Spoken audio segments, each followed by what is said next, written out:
Une locomotive. On a souvent l'image d'une simple grosse machine en acier, n'est-ce pas? Mais et si on changeait un peu de perspective? Si on la voyait plutôt comme un organisme vivant? Un organisme complexe avec son squelette, ses organes et même son propre cerveau. Eh bien, c'est exactement ce qu'on va faire. On va se lancer dans une sorte de dissection pour vraiment comprendre l'anatomie de ces géants du rail. Alors voilà, rien qu'en regardant cette image, on le sent. Derrière cette simple carapace de métal, il y a tout un monde. Une anatomie d'une complexité folle. Et il faut bien comprendre que chaque pièce, absolument chaque système, a un rôle hyper précis, un rôle essentiel pour générer toute cette puissance et bien sûr pour créer le mouvement. Ce qui nous amène à la question clé finalement. D'où vient cette puissance? Cette force incroyable? Comment ça marche au fond? Pour le découvrir, eh bien, il n'y a pas le choix, il faut la démonter, virtuellement bien sûr, et regarder comment tout ça est fait, pièce par pièce. Alors, par où on commence? Par la base, évidemment, les fondations. Et ça, c'est la partie mécanique. Pour continuer notre analogie, disons que c'est un peu le squelette et les muscles de notre géant d'acier. C'est vraiment là-dessus que tout repose. Ce qu'on voit, c'est le châssis et son rôle est fondamental.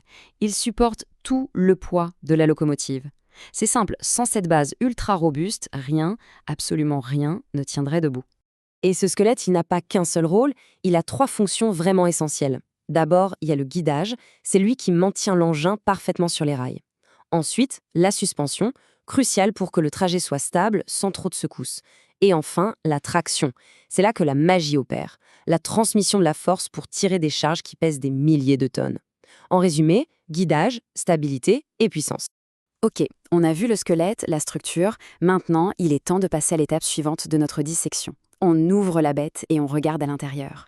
Et si la mécanique, c'était le squelette? Eh bien, ce qu'on va trouver dans le corps de l'engin, ce sont clairement ses organes vitaux. Ce grand corps métallique, dans le jargon, ça s'appelle la caisse. Et sa mission, c'est de servir de bouclier. Elle protège tout l'équipement qui va générer et gérer la puissance. C'est vraiment le coffre-fort de la machine, là où sont abrités tous les systèmes critiques. Alors qu'est-ce qu'on trouve là-dedans? D'abord, de quoi se nourrir en énergie. Pour une loco diesel, c'est assez simple, un énorme réservoir de gazole et bien sûr le moteur diesel.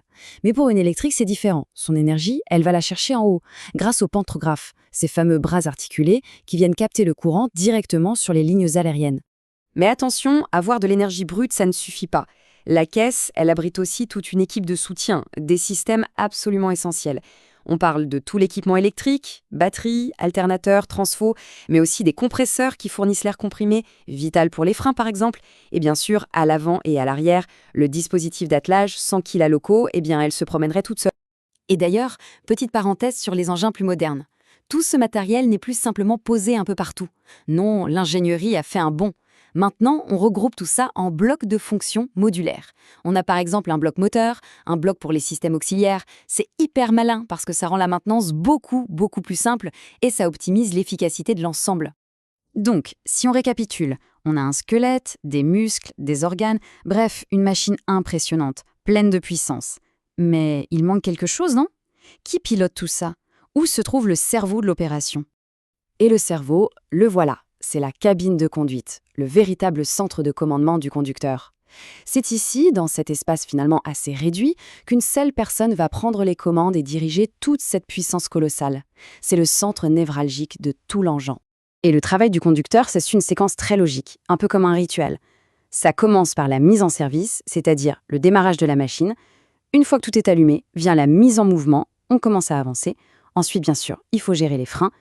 Et tout au long du trajet, c'est la surveillance, un œil constant sur tous les indicateurs. Justement, si on s'arrête sur cette première étape, la mise en service, on voit tout de suite la différence fondamentale entre les deux types de locaux. Pour un modèle diesel, c'est un peu comme démarrer un énorme camion. On lance le moteur. Pour un modèle électrique, le geste est complètement différent. Il faut lever le pantographe et aller chercher le contact avec la ligne électrique au-dessus. Deux mondes, deux technologies, mais au final, le même objectif, se mettre en marche. Et cette fameuse surveillance, comment ça se passe? Eh bien, le conducteur a les yeux rivés sur un véritable cockpit. Il y a des voyants partout pour la moindre alerte, l'indicateur de vitesse, bien sûr, impossible de s'en passer, des manomètres pour vérifier toutes les pressions, et puis des ampèremètres, des voltmètres pour garder un œil sur toute la partie électrique. C'est un travail de vigilance de tous les instants, absolument crucial. Maintenant qu'on a regardé toutes les pièces du puzzle, il faut prendre un peu de recul et voir comment tout ça s'assemble. Parce que c'est ça la vraie magie. Comment tous ces systèmes, en apparence si différents, peuvent fonctionner ensemble. C'est une incroyable symphonie mécanique et électrique. Du châssis robuste jusqu'au cockpit du conducteur, absolument chaque composant, du plus petit boulon jusqu'à l'énorme moteur, joue sa partition en parfaite harmonie. Et c'est cette intégration, cette synergie parfaite qui donne naissance à ce miracle, la capacité de déplacer des milliers de tonnes avec une précision et une puissance qui laissent sans voix. Cette harmonie parfaite, ça fait réfléchir, non? Et ça nous laisse avec une dernière question. Combien d'autres merveilles d'ingénierie comme celle-ci se cachent, juste là, sous nos yeux, dans notre quotidien? Des objets qu'on croise tous les jours et qui attendent juste qu'on s'arrête un instant pour se demander « Mais au fait, comment ça marche ?»